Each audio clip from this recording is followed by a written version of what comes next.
Fair use. Fair use. The United States government is offering you a piece of land of your own. We have our own land. No, it's not yours. It's the U.S. government's. Did they buy it? No. Did they trade for it? It's not like that. Then how can they own it? He has a point.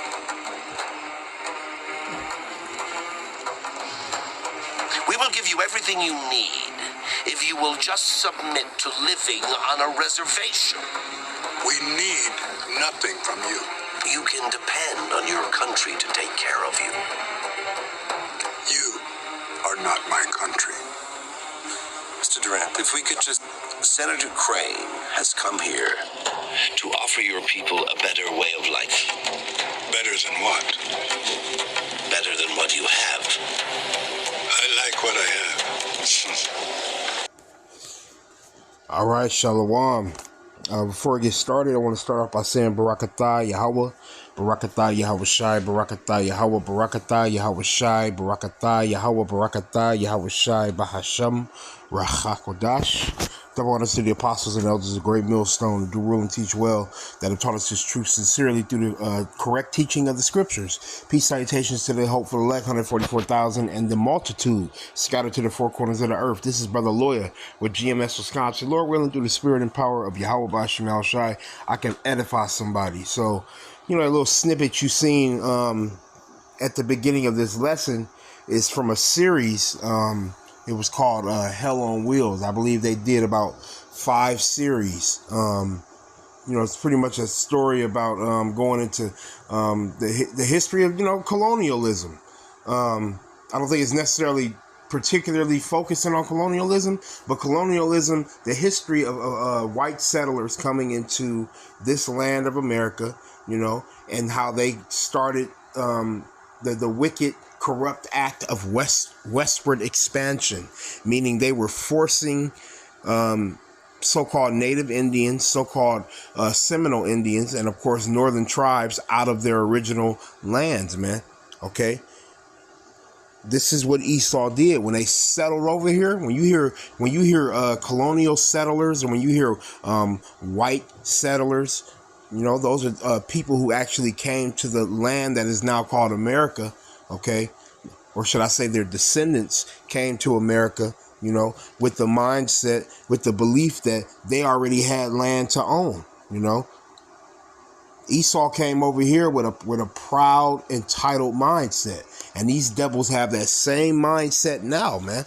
Okay, so I wanted to go into a little information. I just wanted to just show this little article I came across from www.history.com. It's titled American Indian Wars. I'm not going to go into all the wars, the American Indian Wars. I'm just going to speak of them. I'm just going to briefly summarize them, okay? And then just show how, the so-called native Indians, which are actually the tribe of Gad, of the nation of Israel, okay, they are of the northern kingdom, okay, and they were oppressed just like southern kingdom was, okay. So Judah, Benjamin, and Levi, okay, all 12 tribes have suffered at the hands of Esau, Edom, man, okay. And this is, like I said, this article is from history.com, okay, and it's titled American Indian Wars, the history, of colonialism. That the northern tribes had to suffer at the hands of these Edomites, man. Okay, so when you go into the table of contents, it tells you the wars that Gad and Reuben and the tribes had to fight. Okay, with against the Edomites, man. Look at all these wars they fought. Okay, and when you actually go into the time frame, okay, I believe that the wars, the Western expansion started, okay, in the late 1500s, man. Okay, probably earlier than that. You had northern tribes that were being taken captive in the late 1400s, man. But Esau really started to sink his teeth into the earth in the mid 1400s, early 1500s, through the Roman Catholic Church, through iconoclasm, where he was able to perpetuate, all right, and push, okay, and create a foundation of white superiority in the earth, man. Okay. And their goal was to get full control of this land, man. And of course, the Heavenly Father allowed them to do it, okay, so that prophecy could be fulfilled, so that you can commit these wicked acts and ultimately be judged for your crimes, man. All right, because that's what's coming to you so-called white people. Okay, you honestly think that you can take people's land and kill people and shed blood and nothing's going to happen to you? See, Esau hasn't been touched. He's that untouched virgin, man. Or should I say Babylon the Great, America is that untouched version. Okay, look what you did to the tribes, the 12 tribes, man. All right, you took us captives. You forced languages on us. You forced religion. You forced ideology. You got our people bugged the fuck out in America, man. All right. You got men that believe that they can change their gender. And the same thing with women. Okay. Our people do not understand the foundation of righteousness. Okay. And understanding and wisdom. Okay. And moral integrity, man. Okay, through the spirit of Yahweh Bashim Al-Shai. Because why? They're being influenced by a wicked nation of people whose ideologies are adverse to the righteousness of the scriptures, man. So let's just I'm gonna read these really quick, okay, and then I'm gonna grab a precept, okay, just to show how all the tribes had to suffer under the hands of Esau. Okay, Esau is the biblical name of the so-called white man, whose name was changed to Edom in the scriptures. Edom meaning red. That is one identifying mark, how we're able to identify that you so-called white people are indeed the Edomites, according to the Bible. But when you go into the table of contents here, all right, number 1, it says colonial period Indian wars. Number 2, King Philip's War. Number 3, Queen Anne's War. Number 4, French and Indian War. Number 5, early American Indian Wars. Number 6, 19th century wars. Number 7, Seminole Wars, which would actually represent the tribe of Reuben. So the Reubenites had to go to war with Esau, Edom. Why? Because Esau was on a mission to steal this land. That little snippet you seen from Hell on Wheels series at the beginning of the lesson, that's really how these Edomites came to Gad and Reuben and the tribes over here, man. You know, sat them down at a table and trying to talk them out of, trying to talk them into giving away their land so that Esau can gain control, man. Okay, it says Battle of the Little Bighorn, number 9, number 10, Wounded Knee, and of course 11, the sources. All right, let me read this first paragraph and then we're going to grab our first precept. It says, the Indian Wars began the moment English colonists arrived in Jamestown, Virginia in 1607. When the settlers started an uneasy relationship with the Native Americans or Indians, okay, which are actually the Gadites, according to the Bible of the nation of Israel. All right, it says they started an uneasy relationship with the Native. No, you started an oppressive relationship. You came over here with the intent to steal, kill, and destroy, just like the devil you are, man. All right, and you see these Edomites will try to word it in a way that makes it, that'll lessen the blow, that'll make it less, that'll put these Edomites in a less of a negative light. No, you can't lessen the negativity, man, because you turned the dial all the way up when you brought your ass over here. You were in a mindset of manifest destiny, okay, and that can't be changed, man. These Edomites, these modern day Edomites are ashamed of this history, man. It says they started an uneasy relationship with the Native Americans or Native Indians who had thrived on the land for thousands of years. And you know what's funny? These so-called white people came up with the term Indians, okay? Because when you go into the word Indian, it literally means savage. So you're calling these tribes savages who already had a civilization. They had a language, okay? Of course, Jake was going off, okay, serving idols and pagan deities, but that was happening because they were being influenced by you heathen nations, man, starting with Esau, Edom, okay? And they were thriving on this land for thousands of years. Even though Jake was going off, this was still Gad, Reuben, and the northern tribes' land, man, okay? And when Esau brought his ass over here, he just totally he started ripping things apart, man. And shedding blood. It says, at that time, millions of indigenous people had settled across North America in hundreds of different tribes. But between 1622 and the late 19th century, a series of wars and skirmishes known as Indian Wars took place between American Indians and European settlers, mainly over land control. So these people came over here with the intent to take land from someone who it originally belonged to, man. Okay? Let's grab a couple scriptures. All right, it's the book of Proverbs, chapter 23 and verse 10. And it reads, "Remove not the old landmark, and enter not into the fields of the fatherless. For their Redeemer is mighty, he shall plead their cause with thee." Okay? And you Edomites ultimately entered into the fields, okay, of innocent people, all right, of an innocent nation of people, all right, who had no intent of destroying you, who were not after you. All right, they were living at peace over here, man. Let's read this in the NLT. Verse 10, it says, "Don't cheat your neighbor by moving the ancient boundary markers. Don't take the land of defenseless orphans." And this is exactly what you so-called white people did to us, man. This is exactly what you did to Gad, Reuben, Simeon, okay, Ephraim. And you know what's funny now? These devils literally are calling Northern Kingdom, they call them immigrants, man. Okay, when you came over here with the intent to take something that didn't belong to you, okay, so how in the fuck can they be righteous? There's no such thing as a righteous Edomite, man. Okay, this is not the track record of a righteous man. Righteous men don't behave this way, man. Righteous men fear the Lord, man. And these Edomites don't fear the Heavenly Father. Verse 11, "For their Redeemer is strong. He himself will bring their charges against you." Okay? And Esau removed the ancient landmarks. Okay? He took everything from the tribes. All right? And he took us down and put us in captivity. And all 12 tribes have suffered under the hands of the tutelage of white supremacy, man. Jeremiah chapter 50 and verse 33, it says, "Thus saith the Lord of hosts." All right, the Heavenly Father's name is Yahweh, and his only begotten Son who sits on his right hand, his name is Yahweh Shai, who the world ignorantly calls Jesus Christ. It says, this is the word of the Lord. It says, "Thus saith the Lord of hosts, the children of Israel," which represent the northern kingdom, "and the children of Judah were oppressed together," meaning they were in a particular area, a particular living area, okay, where they were being oppressed together.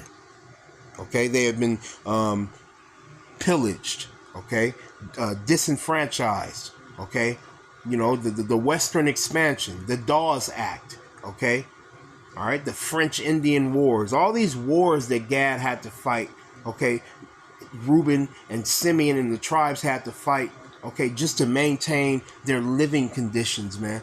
Okay, at the very least, you could even maintain your living conditions because these devils, these uncivilized devils, had the intent of taking something from you that didn't belong to them, man. You know what? And when you bring this up to them, they still don't care. They have no remorse, man. So how can they be righteous? Okay, and this is the mindset they have always had. They never change, bro. They just went underground. This is the devil that the Bible speaks of, man. The children of Satan. Okay, let's read Jeremiah 50 and 33 again. "Thus saith the Lord of hosts, the children of Israel, northern kingdom, and the children of Judah, southern kingdom, were oppressed together." All right, and that's ultimately happening under the curses of Deuteronomy 28. Okay, it says, "The stranger that is within ye," as a matter of fact, we're going to grab it after this. It says, "And all that took them captives held them fast. Those that put us in slavery held on to us, kept chains around our wrists and ankles and necks, chain gangs, so that you couldn't get away." It says they refused to let them go. Okay? So we have been oppressed together with these, under the hand of these devils, man. And they've never shown any remorse. Okay? So the children of Israel, northern kingdom, and the children of Judah were oppressed together under the curses of Deuteronomy 28, man. Okay, let's grab one of those curses. Deuteronomy 28:15. This is the foundation of the curses right here. Okay, it helps you to understand why we're under the curses.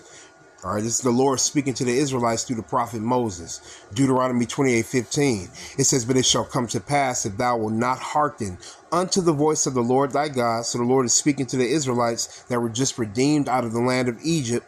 All right, they're on Mount Sinai, and Moses is speaking through them. I mean, it's like the Lord is speaking through Moses, giving the Israelites the commandments and telling them, you got to keep these commandments of the Lord that you may live. And if you break or turn from these commandments, all right, death is going to be, in your dwelling place, man. Okay, it says to observe and to do all his commandments and his statutes, which I command thee this day, that all these curses shall come upon thee and overtake thee. So the Lord told the Israelites, if we don't do what he says, all right, he's going to put curses upon us. Okay, and those curses started from verse 16 all the way to verse 68, right? Well, what we're going to read today is verse 43. This is one of the 53 curses, okay, that are contained in the scriptures. From verse 16 to 68 are curses that befell the Israelites that are upon us right now, okay, when that curse came upon us. All right, it became a part of our lives, and it's here to this very day. Deuteronomy 28:43. It says, the stranger that is within thee, all right, foreigners, people coming into your land, it says, shall get up above thee very high, and thou shalt come down very low. Western expansion, man. These so-called white people became astronomically rich. Okay, do you know how many acres of land they have stolen? They've stolen millions of acres of land from innocent people. Okay, of course, Gad was, like I said, serving pagan gods and, bowing down to these false idols, and the Lord, had to judge the tribes, man. Okay, but that still don't justify the wickedness that you Edomites have committed towards us, man. Okay, but all in all, it's a fulfillment of prophecy. Okay, for us to bring this out. Okay, let's go to Proverbs chapter 22 and verse 16. Because when it's all said and done, there's a consequence for being an oppressor. When you go to the word oppressor, one of the definitions is man of blood. Okay, and Esau is known for shedding blood, pursuant to Ezekiel, the 35th chapter, man. Proverbs 22 and 16. And it reads, he that oppresseth the poor to increase his riches, and he that giveth to the rich shall surely come to want. Okay, let's go and read that in NLT. It says a person, all right, or in this case, you Edomites, man, you so-called white people, who gets ahead by oppressing the poor or by showering gifts on the rich will end in poverty. Meaning when it's all said and done, when the shit hit the fan, you Edomites, all right? When the curtains close, you Edomites are going to suffer the worst, man, okay? And we understand that through Deuteronomy, the 30th chapter. Because when we are delivered, when the Lord delivers us out of captivity, he's going to take the curses off of the nation of Israel, and he's going to put the curses on the heathen, starting with the nation of Edom. All right, every single other nation is going to fall under the curses that befell the Israelites. Okay, pursuant to Deuteronomy 28. When we are in the kingdom of heaven, we will be blessed. Y'all will be cursed. The tables are going to turn. Deuteronomy 30 and 7, and the Lord Yahweh thy power will put all these curses upon thine enemies and on them that hate thee, which persecuted thee. So that's what y'all got to look forward to. Okay, coming to want. Okay, coming to nothing, coming to a state of despair and anguish and misery. All right, where you got to go to your oppressor for everything. You got to speak his language. All right, you got to get his license plates. You got to have an ID in his society. All right, and we're coming into the time of the fourth industrial revolution where you're not going to be able to thrive in this society if you don't have, all right, the MOTB. All right, what is the mark of the beast? It's the RFID C-HIP, man, the chip, the microchip. Okay, that small little device that is about the size of a rice grain. All right, that they are planting in the hands of unsuspecting foolish people, man. Okay, and those that are not meant to understand the truth, they're gonna fall victim to it, man. Okay, this is the times we're in. Okay, an oppressor that's oppressing the poor. And when you go into that word poor, it doesn't necessarily mean financially poor. It means like someone who is humble or meek. Okay, that's what Esau did. He oppressed a innocent nation of people who were not out for violence, who weren't out for blood, who weren't seeking to kill so-called white people, white settlers. They didn't come into this land and Gad attacked them. When they came here, Gad accepted them. All right, gave them food, gave them blankets, all right, gave them supplies that they may make it through the winter. And what did Esau Edom do? What did these so-called white people do to the Gadites and the Reubenites and the tribes after they helped them to survive through the winter, helped them to eat, helped them to learn how to cook food and live in the wilderness, live in the forest and the tropical land? What did Esau do? Okay, he ambushed the tribes, man. Okay, that he may get full control of this land, because we talking about the devil here, man. Proverbs 22, we're going to skip down at verse 22. It says, rob not the poor because he is poor. Meaning, don't just rob people because it's in the power of your hands. Okay. It says, neither oppress the afflicted in the gate. Okay. Meaning, don't exploit, okay, disenfranchise, all right, displace, all right, and completely oppress a nation of people on their land, man. Okay? Why? Verse 23. For the Yahweh by Hashem Yahushai will plead their cause. All right? Meaning speak on their behalf, man. Plead means to judge. Plead goes back to the Hebrew word mashapat, which means to be a judge. All right? Or to execute judgment. It says, for the Lord Yahweh B'Shem Yahushai will plead their cause and spoil the soul of those that spoiled them. So this is what y'all got to look forward to, man. Coming to ruin, coming to nothing, man. Verse 23 in the NLT, for Yahweh B'Shem Yahushai is their defender. So the Lord is a defender of the tribes of Israel. Even though the Lord allowed you, all right, to take us down, all right, and completely dismantle and psychologically and generationally, all right, and systemically, all right, and socially engineer our people, man. Okay, there's a table that has to be turned back around, man. The tables have to turn. Okay, because we literally have an illegitimate heir of the throne, taking the blueprint of this natural society and trying to flip it upside down, to suit his liking. A draconian society, man, because Esau he comes in the spirit of Satan, as it is written in 2 Thessalonians chapter 2, and because he doesn't care about spoiling nations of people, okay, he's gonna be spoiled. Verse 23 in the NLT, for Yahweh B'Shem Yahushai is their defender. He will ruin anyone who ruins them. All right. So Esau Edom, the so-called white man, you so-called white people are not fit to rule, man. Your existence is literally a curse to the earth. You are the cancer, according to the Bible, in the earth, man. Okay? And what is cancer? A cancer is a disease of uncontrolled cell growth, all right? Or a spread of cancerous cells, man. Okay? When cancerous cells spread throughout all your body, it's just inflammation spreading all through your body. All right, literally eating you alive, man. All right, you Edomites are a walking cancer. You are a nation of cancer. Okay, because when we come to understand the nature of our enemies, man, it's only natural to desire to see them be destroyed, man. And it gives us great joy to think about your fall. Let's grab Sirach 25 and 7. It's the book of Sirach, chapter 25 and verse 7. It says, there be 9 things which I have judged in mine heart to be happy, and the 10th will I utter with my tongue. All right. It says, a man that hath joy of his children. Here's the point.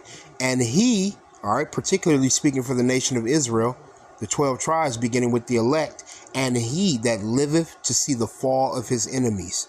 That gives us great joy, man. The thought of it. The thought of you Edomites losing your empire. All right. The Lord coming to take everything away from you. Okay.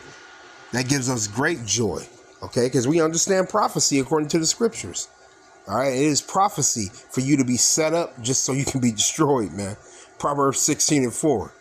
It says, Yahweh B'Shem Yahushai have made all things for himself. Yeah, even the wicked for the day of evil. So who's the wicked? The wicked represents the Edomites. The Bible literally tells us that the nation of Edom, all right, are the children of Satan. They're the personification of wickedness on the planet, man.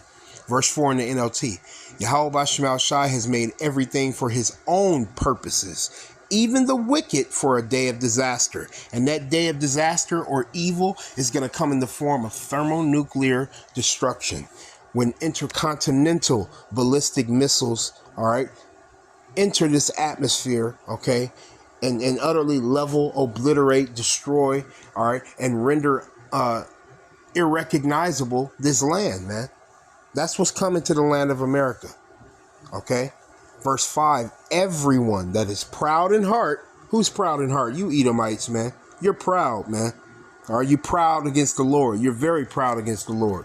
All right, you literally whitewashed the truth of the Lord. You went into the Roman Catholic Church, all right, and in your pride, because you're Satan in the flesh, you literally took a paintbrush. You literally took devices to draw images, okay? And through the power of Satan, you were able to cause the nations to bow down to your white supremacist system, man. Okay? And everybody that bowed down is ultimately destroyed, man. You have not lifted anybody up that bowed down to you, man. If anything, they waxed worse. Okay? So the Heavenly Father made a perfect earthbound misfit that is completely adverse to the earth, man. Okay? And what's going to happen when the tables are turned, man? All right? And the tutelage of rulership, all right, is in the hands of the righteous. Well, we go into the scriptures to find out. Proverbs 29:2. When the righteous are in authority, the people rejoice. So when the nation of Israel, the righteous represent the Israelites, man, okay? Because we were given the law, statutes, and commandments, all right? Righteous Israelites have a conscience, okay? They have integrity. They fear the Lord, okay? They understand their mission in this truth, in this ministry, okay? And ultimately, they're charitable, okay? Many things, man, that makes the righteous the righteous. They're godly. Godly meaning set apart, all right, holy. So when the righteous are in authority, which are the Israelites, the people rejoice, meaning everyone is going to be in a state of tranquility and joy, okay, and contentment, okay. It says, but when the wicked beareth rule, the people mourn, okay. And guess what? We're in the valley of the shadow of death right now, pursuant to the book of Psalms, man. I believe it's Psalm 23. We are in the valley of the shadow of death. This is a representation of a depression, all right, a low point, man. America is a low point. It's one of the vilest empires that have ever been set up in the earth, man. All right. So we are in the valley of the shadow of death, man. Okay, which represents the world of the unjust. This is Esau's world. He's the corrupt leader. All right, these Edomites. You know, and these scriptures, they clearly tell us, man. You know, and we have a yearning for integrity and moral uprightness. Okay, we yearn for a change in the earth, man. Okay, because the wicked are bearing rule right now. Okay, so we're gonna end it off. Okay, with 2 Ezra chapter 4. Okay. Because the only way this is going to come to an end, all right, is for every prophecy to be fulfilled, okay, and for the Heavenly Father's will to be done. Let's grab it. Last precept, Lord willing, we're going to end the lesson. All right, it's the book of 2 Ezra chapter 4. This is a conversation between the prophet Ezra, and I believe he was speaking with an angel here. You know, he had asked the angel, like, you know, when are these prophecies going to be fulfilled? When is the end going to come? You know, they were even asking this question thousands of years ago, man, okay? Because this earth, this world, this empire, man, okay, this time, this age is full of evil. All right, the spirit of Satan rules over the earth, man. That's why we need Yahweh Shai, okay, to take this negative vibration off the earth, man, and replace it with a righteous vibration. 2 Ezra 4:26. Then answered he me and said, the more thou searchest, the more thou shalt marvel, for the world hasteth fast to pass away. All right. And we yearn to see these Edomites, okay, lose their kingdom. All right. Because the only way they were able to come up into prominence, all right, and power, all right, is to knock other people down. All right, and like it says in Psalm 62, they only consult to cast him down from his excellency. All right, speaking of the Edomites consulting and conspiring against the nation of Israel, man. Okay, so this world hastes fast to pass away. Okay, and as the prophecies are taking place, all right, this place is slowly going down, man, through prophecy. All right, verse 27, and cannot comprehend the things that are promised to the righteous in time to come. The kingdom to come, man, it is not, oh man, this kingdom is nothing compared to the kingdom of heaven, man. All right, there will be no wickedness in the kingdom of heaven. Okay, there won't be any wicked rulers. There won't be corrupt rulers, man, as it is written in Sirach, the 10th chapter. Because of unrighteous dealings and riches got by deceit, the kingdom is translated from one people to another. All right, and these are all the things that you Edomites have done to the tribes, man.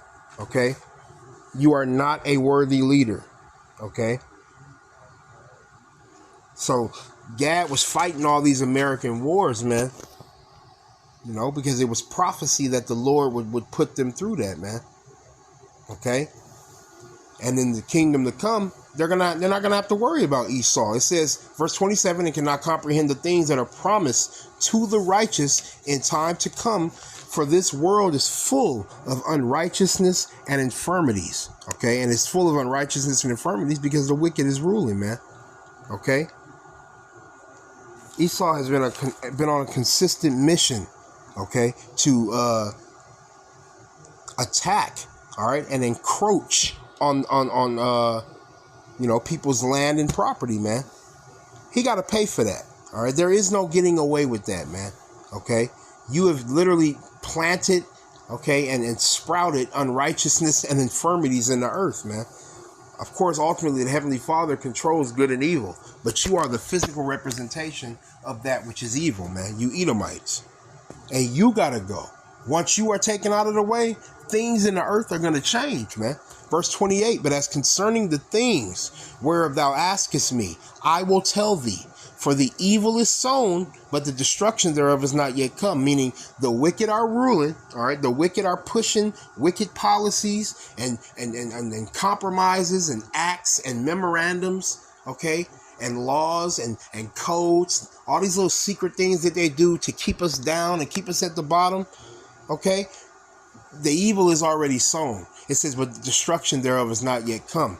Meaning this place hasn't been destroyed by thermonuclear fire, as it will be, as it is prophesied to be, man.